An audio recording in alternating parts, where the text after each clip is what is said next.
Bonjour mes élèves et bienvenue dans cette nouvelle séance de français dans laquelle on va essayer de corriger l'exercice déjà donné dans la séance précédente.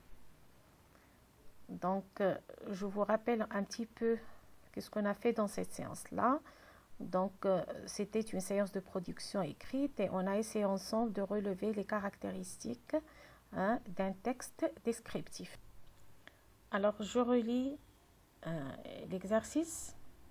Imaginez et écrivez en 2 ou 3 phrases les actions qui mèneraient les personnages devant un vallon aux couleurs de l'automne. Donc, récit, puis décrivez-le en 2 ou bien 3 phrases. Donc, l'objectif de cet exercice-là, c'est d'insérer une description dans un récit.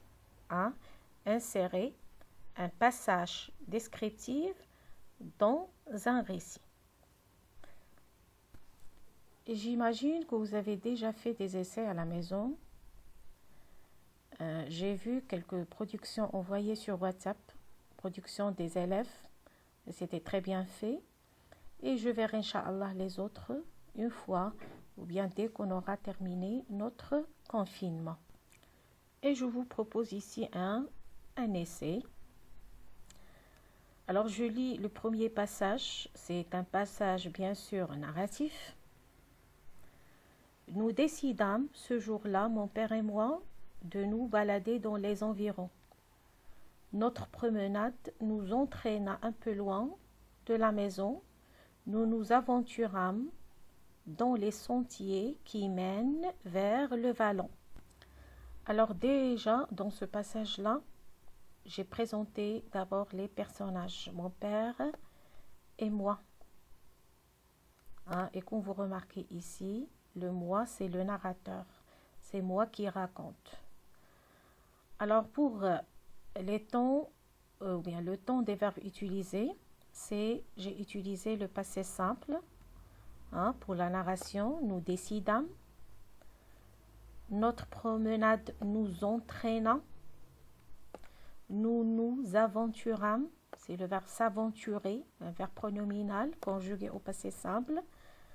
Donc, j'ai déjà, dans ce passage narratif, j'ai déjà présenté les personnages. J'ai utilisé le temps, le passé simple, pour raconter comment nous nous sommes arrivés à ce vallon-là. Et le deuxième passage, c'est un passage descriptif qui est inséré dans un récit. Donc, je lis. C'était une très jolie petite vallée. Donc, vallon, ça veut dire une petite vallée, c'est la même chose. Où grondait le bruit d'une cascade. Il était étendu entre 2 basses montagnes. Les feuilles crissaient sous nos pas et la nature prenait des teintes dorées telle une princesse dans un grand bal. Donc, on nous demande ici de décrire, de faire une petite description du vallon pendant la saison d'automne. Et pour le décrire, j'ai essayé d'utiliser les moyens qu'on a déjà vus dans la séance précédente. Donc, j'ai utilisé un lexique riche en adjectifs. Alors, comme vous voyez ici, c'était une très jolie petite vallée. Alors, comme vous remarquez ici, il y a 2 épithètes, jolie et petite, qui qualifient le nom vallée. Elle était étendue entre 2 basses montagnes. Alors, comment sont les montagnes? Ils sont basses. Une autre épithète pour qualifier le nom montagne. Les feuilles crissaient sous nos pas et la nature prenait des teintes dorées. Comment sont les teintes? Elles sont dorées. Un autre adjectif épithète pour qualifier le nom teinte. Donc, j'ai utilisé des adjectifs pour décrire. Je me suis servi également des expansions du nom, comme la proposition subordonnée relative. Donc, regardez dans la première phrase, c'était une très jolie petite vallée où grondait le bruit d'une cascade. Alors, vous savez, qu'est-ce que ça veut dire une cascade? C'est une chute d'eau. Hein? C'est une chute d'eau. Gronder, ça veut dire émettre un très grand bruit, le bruit d'eau, bien sûr, ici. Alors, j'ai utilisé ici une proposition subordonnée relative introduite par le pronom relatif ou. J'ai utilisé aussi des connecteurs spatiaux, donc entre deux basses montagnes.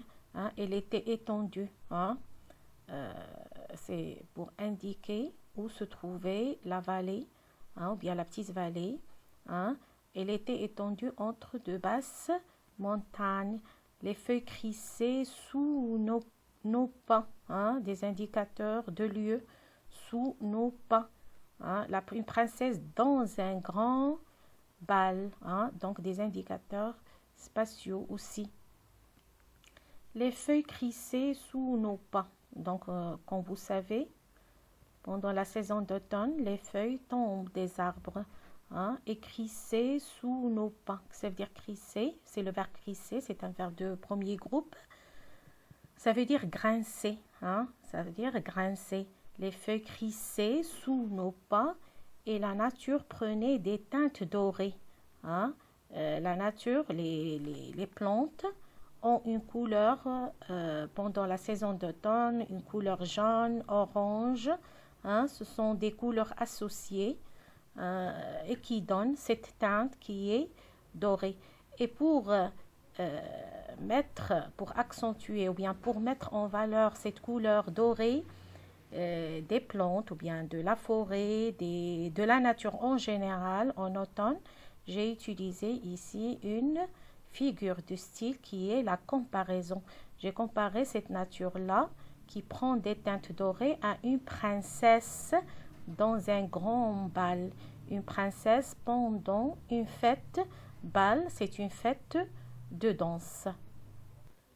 Et comme vous remarquez ici, j'ai respecté la consigne. J'ai utilisé seulement 3 phrases pour écrire les actions qui mènent les personnages devant ce vallon-là. Hein, et aussi, j'ai utilisé 3 phrases pour la description de ce lieu. Donc, c'était un exemple parmi d'autres que vous pouvez vous-même proposer. Notre séance touche à sa fin. À la prochaine séance, Inch'Allah. Je vous souhaite bonne journée.